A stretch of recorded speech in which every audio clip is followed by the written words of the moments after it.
The ideal solution, or about as near as anyone has yet come to it, is to design a town from the ground up to accommodate the bicycle.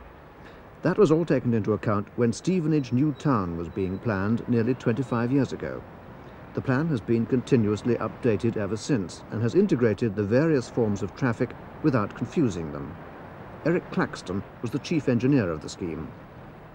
Now, when we look at Stevenage, we find that the whole of the system has been laid out so that the motor vehicles never have to stop for a pedestrian or a cyclist to cross his path. We have the carriageways separated from cycleways and from footways so that no one of them interrupts the flow of the other. They flow quite naturally underneath the flow of main vehicular traffic, where the road has been gently raised by a couple of meters and the footpath and cycleway lowered by 1 meter. This is much more economical in arrangement than to take the cyclists and pedestrians over the top. Traffic intersections are without any traffic signals. They operate by roundabouts. One tends to emphasize here perhaps the amount of concession that is being given both to the cyclist and to the pedestrian, almost to the exclusion of thought about the motor car.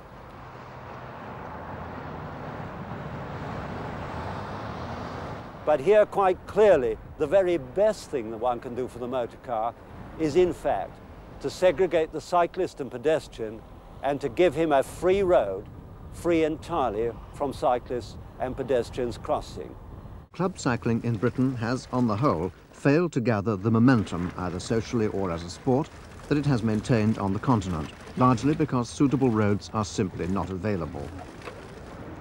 Though the cycling clubs originally introduced road signs, cyclists have become untouchables in an automotive society, like pedestrians.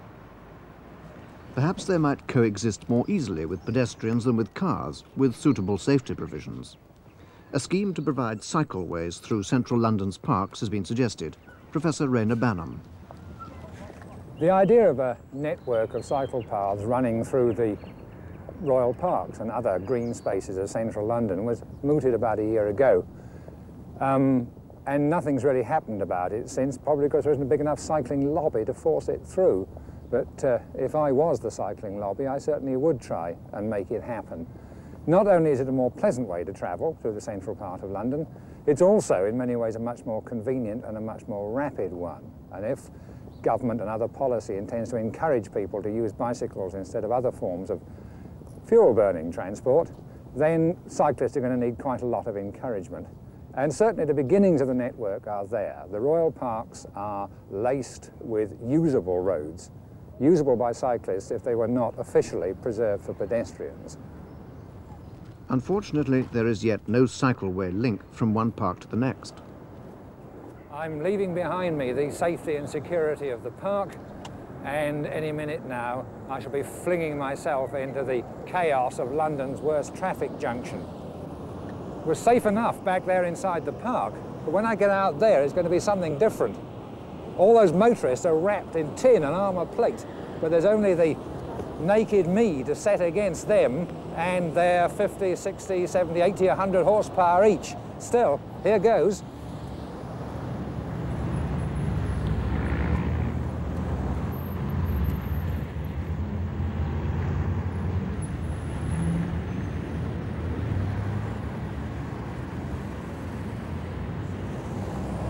The next bit's fairly clear because we come round here. Hello, 2 more cyclists.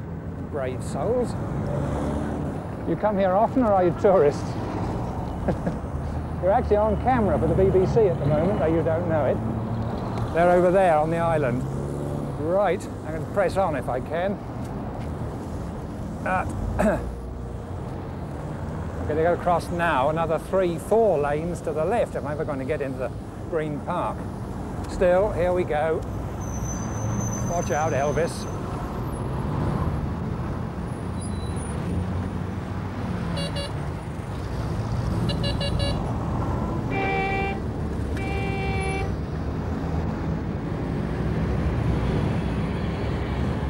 course, there is another way to get through Hyde Park Corner. The area is absolutely laced with underpasses, and if you don't mind lugging your bike up and down flights of steps all the time, it is one way to get through. But of course, some of those underpasses are ramped, and if they were all ramped and it was legal to ride the bike up and down, then we'd be fine. The problem of Hyde Park Corner would practically disappear and be through in next to no time, and the network would be joined up. Still, chaotic as it is, at least the London traffic does have a legally defined role for the cyclist, perilous though it may be for him to play it. Of course, the possession of a bicycle doesn't necessarily mean it'll be used, or not yet. But faced with the alternatives of increasing traffic chaos on the one hand, or a crippling shortage of fuel on the other, pedal power becomes increasingly attractive. It could even mean that our cities could regain a human dimension. It's not easy, after all, to relate to other human beings when they're sealed into steel boxes, fuming with stress and frustration, polluting the atmosphere and burning precious fuel. For it'll be chiefly in response to the shortage of oil if the bike is to be a big factor in personal transport. If supplies are to last beyond our generation, we need not only new oil fields, but old alternatives. The conclusion seems inescapable that the bicycle will still be going when the luxurious motor car is only remembered by pictures in the children's history books.